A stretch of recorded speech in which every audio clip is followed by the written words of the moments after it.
Hello, everybody. I'm Brett Wolf with the Center for Crop Diversification. I'm joined by my colleague Emily Spencer, who you'll hear from later.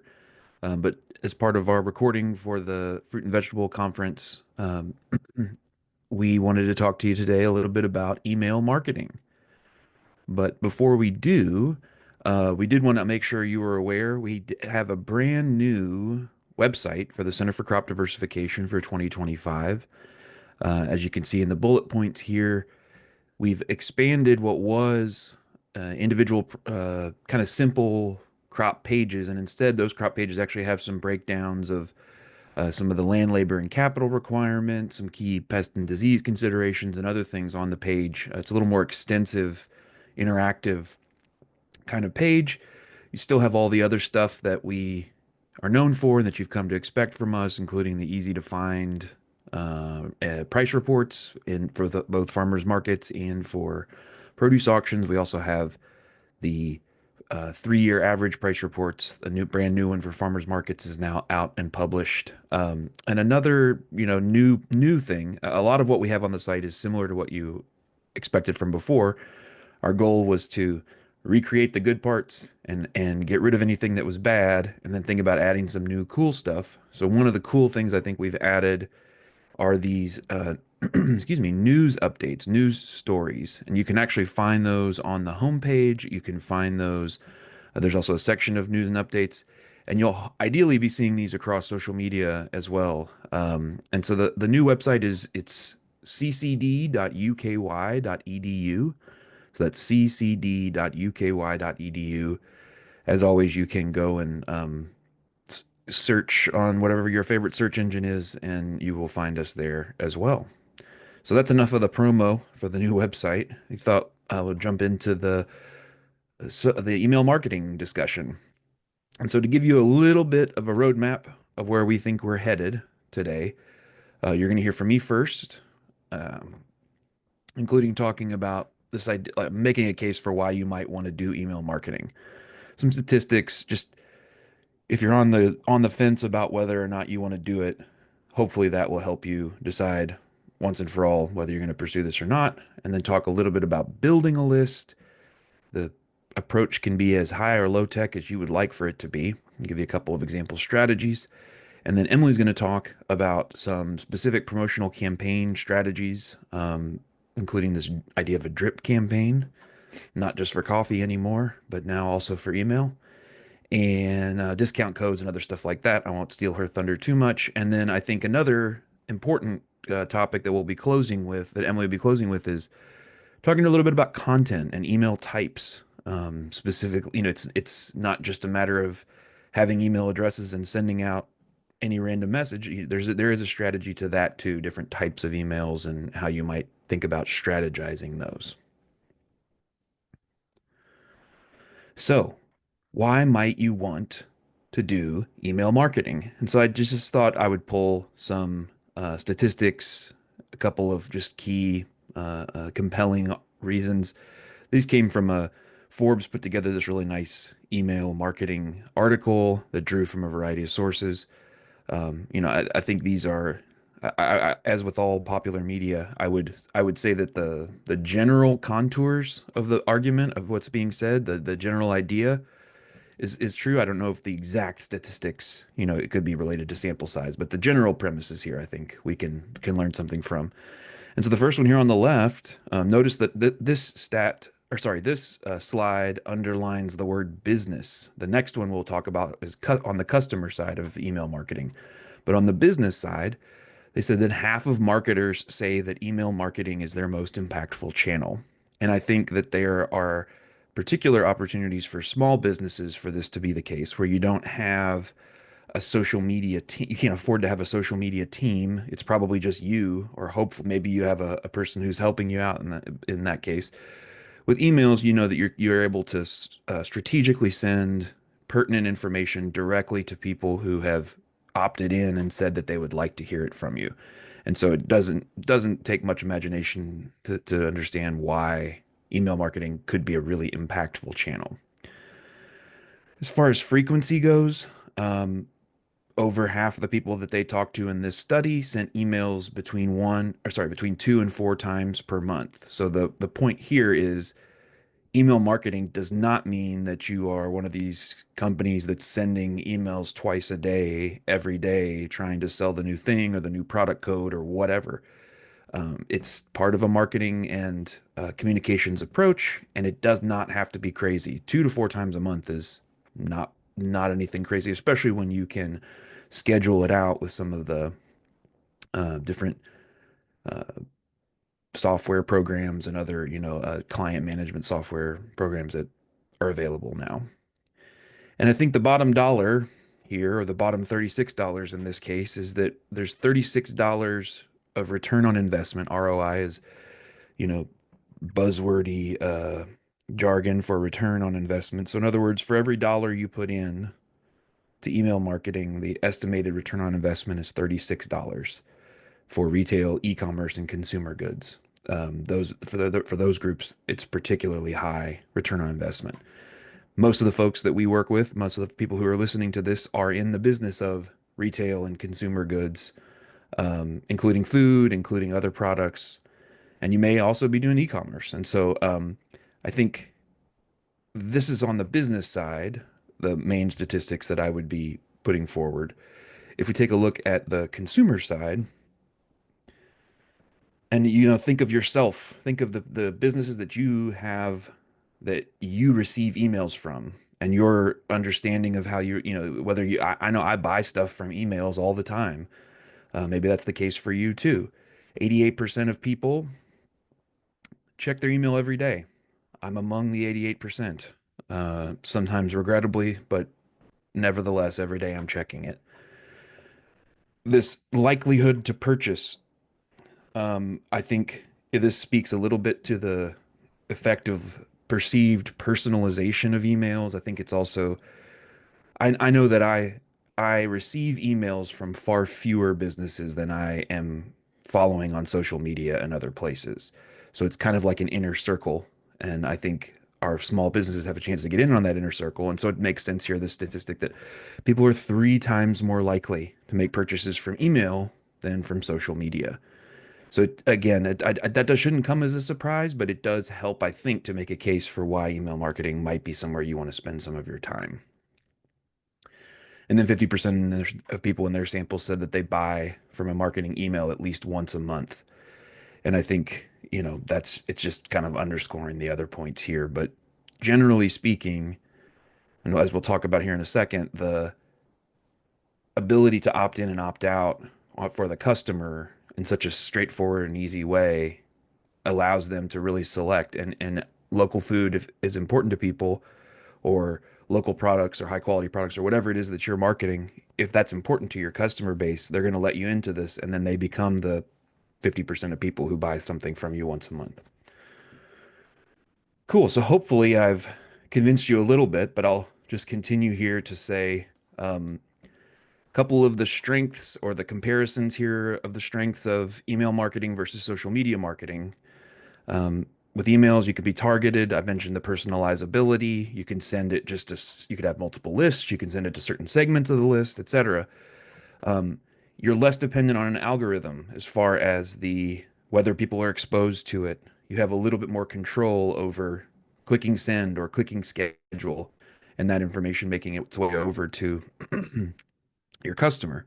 And on the customer side, they have a little more control over what they get to see by being able to opt in and opt out. At the bottom of almost all the emails now, there's a unsubscribe button, and we don't want people to use that. But the fact that they can use it gives them some faith, and it gets also an affirmation that they will be able to say, to leave whenever they want, and they're choosing to stay. That's kind of it helps to strengthen the relationship there. There are also some clear analytics as far as open rates and conversion rates and other stuff like that. And email marketing can be free up to a point. There's a little bit of a scale issue. Once you get up into the thousands of people, you might have to be paying for that. But again, with that ROI factor from earlier, the return on investment idea, by the time that gets to that level, I would say it should be pretty clear that it's worth it if you do have to start paying. Contrast this with social media marketing. Social media is not going anywhere, but social media allows you to reach a potentially broader audience because you can put something out onto Facebook or on Instagram, and someone who's never heard of you before might see that. It might get put in front of them, especially if you're running ads or something like that. And so at that point, you could think of social media maybe as a tool for driving content to a website or driving signups on an email list. This is why companies will say, the pop up on a website will come up and say, save 15% today if you sign up for our email address, or sorry, sign up for our email list. That's this for this very reason here, that they know that the email marketing can be the most impactful, but it's difficult. It can be difficult to get people to add it to your list, especially once you move out to broader audiences like what social media hits. Um, in this case, for good or for bad, you're able to reach customers without them having to opt in. You're exposed to ads, you're exposed to things, and in some cases, it's good because I had no idea that that product existed, and I'm really glad that social media showed it to me. In other cases, I might be annoyed by your product because I'm not interested, and I'm not choosing whether I can opt in. In either case, harkening back to that, people are 3 times more likely to buy from an email because they've chosen to follow it in a much more intentional way. There are a lot of analytics that we can get from social media. I think sometimes those can be challenging, especially for small businesses to wade through and really understand. And so, again, that's neither a positive nor a negative necessarily, but it is. I find at least some of the analytics from email marketing to be a little bit clearer, just in part because the scope of what we're talking about. It's I'm sending an email. Are you opening it? And are you clicking the links inside? Is a little bit simpler. Social media marketing, of course, free. I guess I should say free up to a point as well. If you're going to be doing any kind of advertisement or anything like that, um, there's less. There are opportunities to spend some money, but in both cases, the dollar impact doesn't have to be crazy. So this is just an example of some of the statistics that you can get when you send out an email campaign. This is from our CCD newsletter when it was in the middle of some cycle at some point. I don't know. I just took some screenshots so you can kind of see. But they have additional. You can see them like a bigger up in the center there. This is see email analytics. You can click and it'll show you a little bit more. And all of these things, these click rates and open rates and other things, they have um, those are that's terminology that's used in the marketing world that you can kind of figure out and see and track how you are doing and whether you're hitting what you want to be targeting. In our case, we don't do any ordering. We don't do e-commerce through our thing, so order and order rate and all those kinds of things are not necessarily as helpful for us. But just to point out, it also this idea that you can connect like a store to this if you have some kind of a online store, and then the conversion rate stuff. That's a whole rabbit hole we could go down separately. But for now, I just wanted to demonstrate this is what the analytics looked like. So I was channeling a little bit of back to COVID days, trying to help people think about getting in contact with customers in a digital world, but also trying to make sense of low tech stuff. And so I just wanted to present some examples of how you might approach building an email list across the spectrum of technological complexity. I think the first thing to ask is, are you going to use a platform like MailChimp, like Contact, like any of the other, dozens that have popped up? And I think that's going to then determine a little bit of how you go about collecting and assembling your email list. Um, in if you aren't going to use a platform, you can just simply have a list of emails that you copy and paste into your email, whatever, excuse me, whatever program you're using, or and copy those addresses in, and then you type your email and you send it. And that might be good for small numbers of people. That might be good for getting started to see if it's even worth doing. But eventually, the platform itself is going to make things easier. Part of what it's going to make easier is collecting information from people who want to sign up. But if let's say you decide you don't want to go with a platform, or maybe you do, but you want to start collecting using pen and paper, I think sometimes we have a tendency to just jump immediately to the most complex, technologically driven solutions, but pen and paper still works. And I would just encourage you to maybe ask for a first name and a last name and an email address at a very minimum. You could also ask, how long have you been shopping here? You could ask if, I don't know if the demographic information is important to you. Maybe it is. What's your favorite product that we sell? You could ask for birthdays if you wanted to do some kind of a birthday campaign of, of 10% off coupon or something like that. But I think part of what you have to think about, and this is as someone who has built an email newsletter list in different eras, the pen and paper era into the more technologically driven era, where and how are you going to enter these people who sign up? Because it's very easy to just have a stack of sign up sheets that never get entered, never get put in. It's kind of one of those tasks that you just put off to the last minute. So it's just something to think about. You might put them into an Excel sheet, or you might put them in somewhere else. One of the advantages, one of the many advantages of have using an actual social media platform is that it makes this whole process very, very easy. Um, I think even without a platform, using a web link of some sort can be beneficial. You could use a Google form instead of this. I'll show you on the next slide here in a second what it looks like to sign up to our newsletter now. But an idea that like you could use a web link that people can click. Maybe it's in a social media post or it's in, when they come to visit your website, they click it, they put in their information, it automatically migrates over into that list. So that this is the advantage, the next technological step beyond pen and paper is to have something that does this automatically. Google Forms, I mentioned this already, but this is like a very common thing that's used for simple type surveys and also intake forms and stuff like that. That might be something you want to look into. There's also possible that your website, if you have one, has a web form capacity. It has some ability for you to create a form that has first name, last name, email, whatever that they can sign up. And then I would say the next step beyond that is if you have a web link, if you're able to generate some sort of a web address, you can then use that to create a QR code where people can use their phone to sign up. A QR code is this thing the little looks like a kind of like a square barcode looking thing.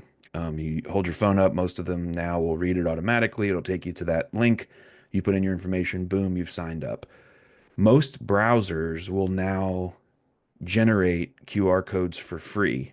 Canva also does that. I think it might be a premium feature, but there's other ways to generate those.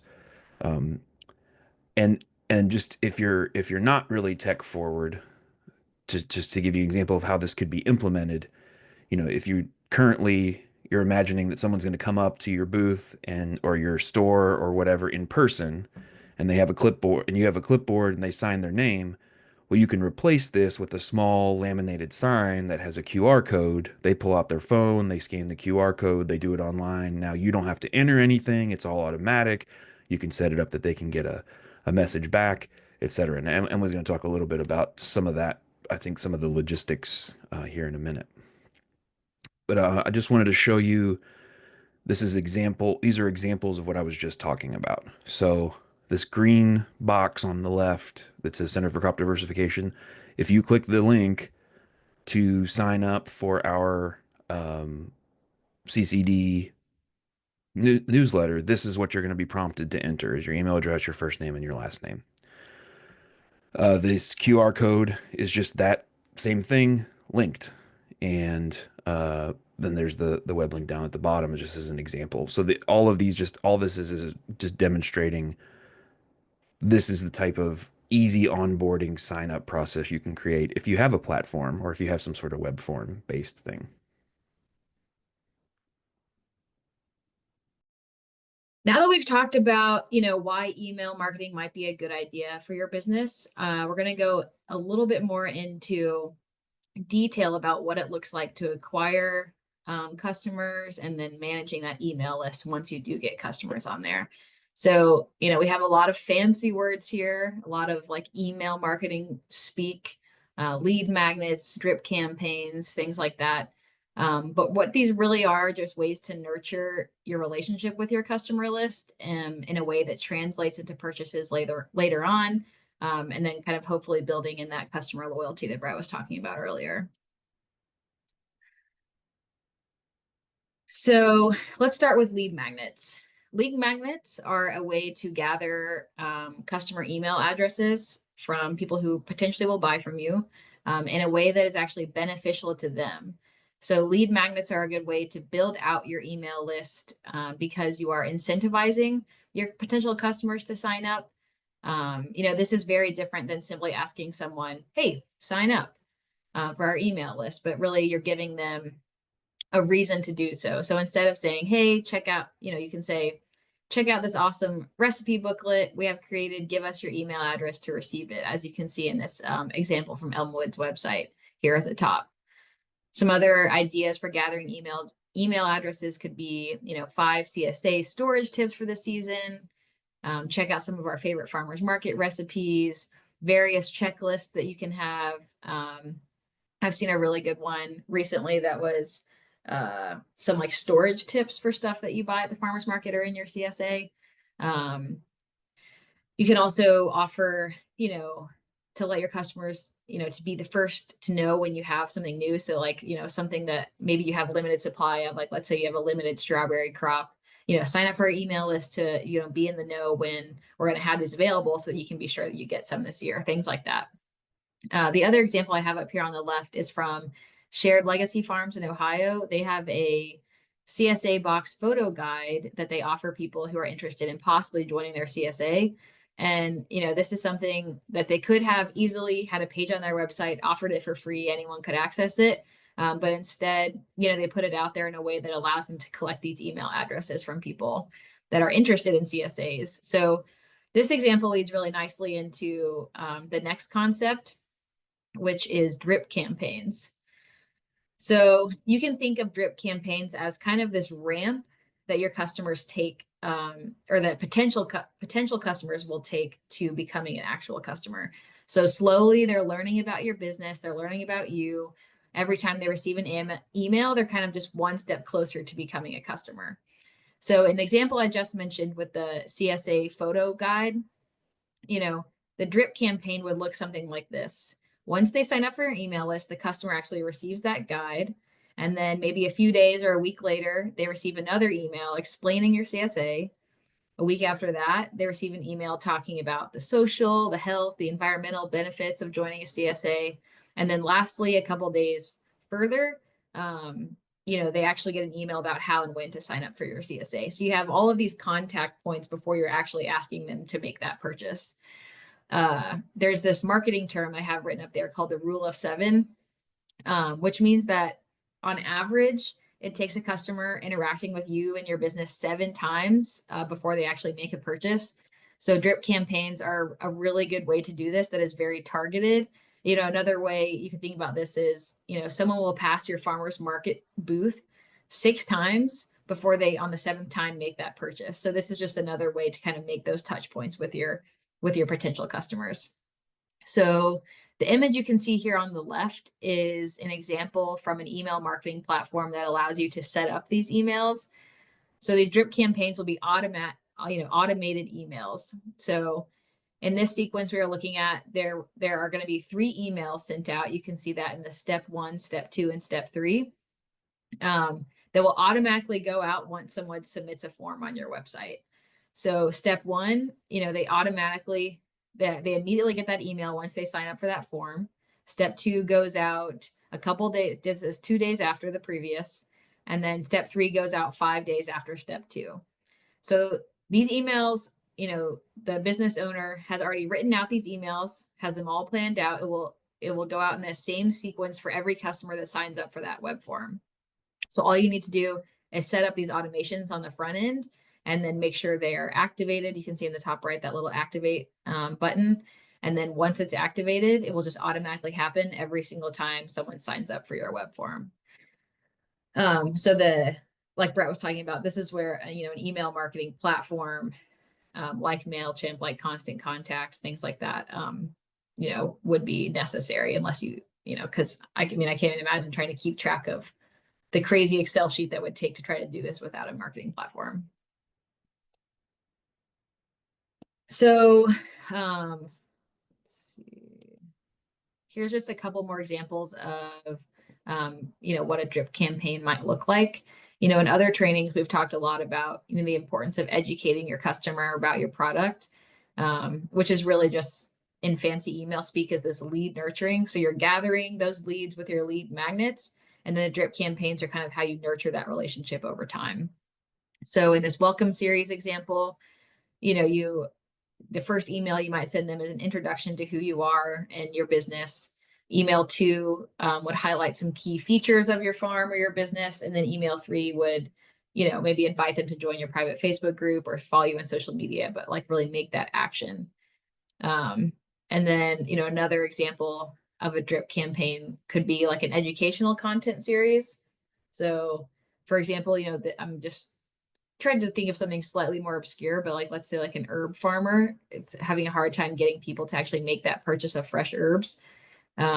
So, you could have a form on your website. Hey, like, or, at your farmer's market booth, you have a QR code that links to a form.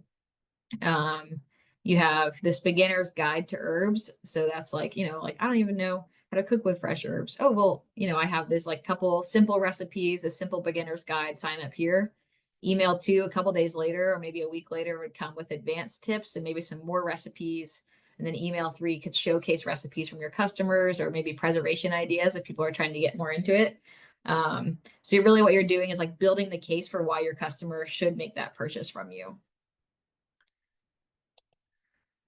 And then lastly, another strategy, which Brett also mentioned earlier, is just an exit intent pop-up.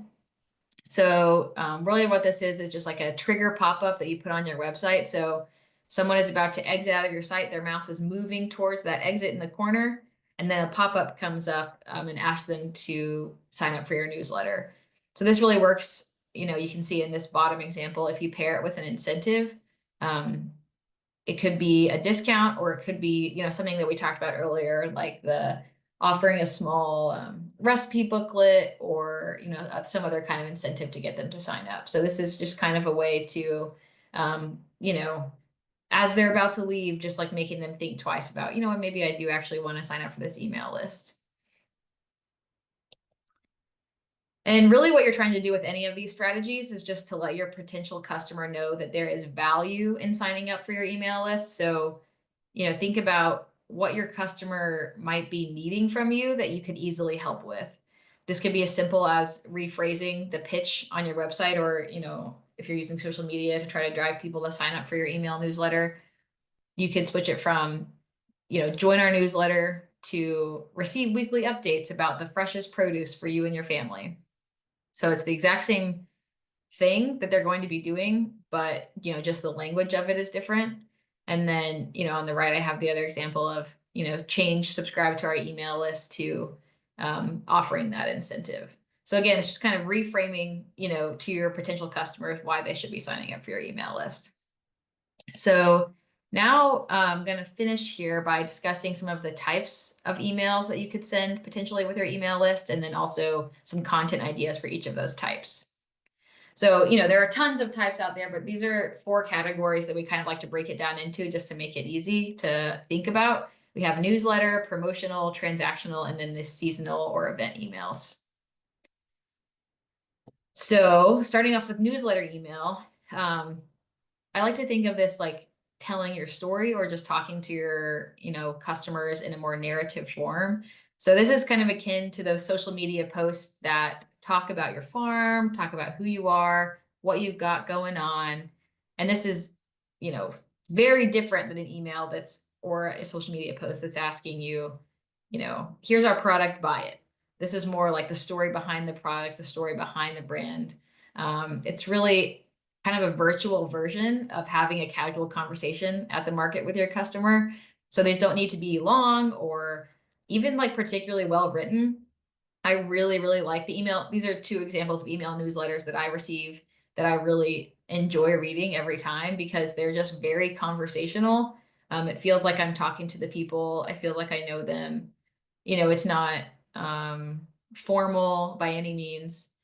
And so the one on the left, the tomato season is almost over. That's just from, she's a writer. And she just kind of talks about things that are going on in the world, in her life, things like that. I've purchased a book from her in the past that's about chicken keeping. So, she just kind of sends out these emails to keep in contact with people who bought that book, and then people who might purchase her books in the future. And then the one on the right is a small business in Lexington called Nourish Folks. You can see here that, this is a really short email newsletter, but they were really just touching base with their customers on some thoughts that they had, and really just, keeping that relationship going, even though they're not trying to sell you anything at that time. Next, we have promotional emails. I feel like I'm really giving you all an insight into my email inbox with these screenshots. But these emails are just announcing something exciting you have going on with your business. Maybe it's a sale, a new product, or an exciting partnership that you've created. These emails highlight benefits of the product you're trying to offer, or the offer you're trying to make to your customers. And these are really helpful because they create a sense of urgency for your customer to make that purchase. I know I've received, going back to the strawberry example, like strawberries available now, like limited supply, things like that. You better believe if I'm getting that email that I'm making that purchase right then, so that I know, I don't have to get to the farmer's market this Saturday right at 9 a.m., but I already have it purchased it ahead of time, so it'll be there waiting for me. Things like that. So just trying to incentivize your customer to make a purchase. So then next, that differs from transactional emails, which are actually emails that are triggered by an event. So this is like for people who are offering e-commerce where you can actually sell online. So these are automated emails that you get by, maybe leaving something in your cart, or you viewed a page but didn't take any actions. You can, on the email marketing platforms, you can set up emails that will automatically get sent out based on how your customer is interacting with your page.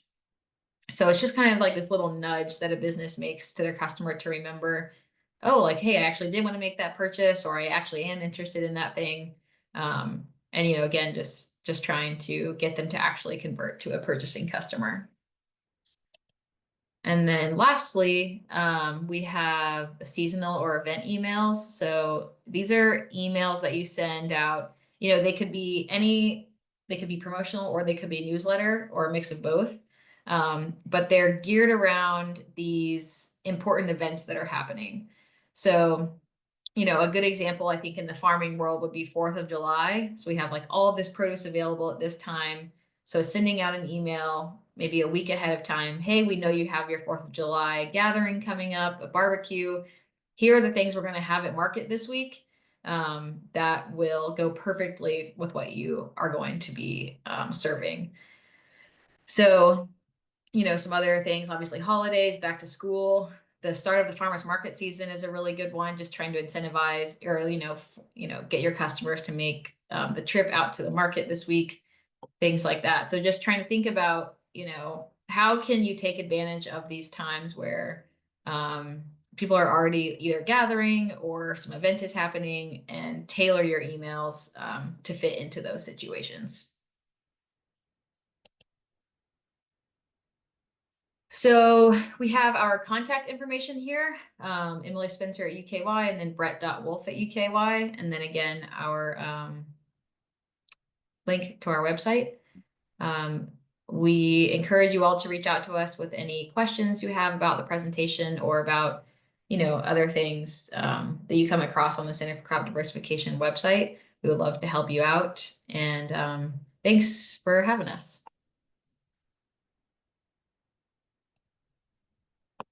All right. I think it's still recording. No, it's not. Oh, yeah, it is. Calling me.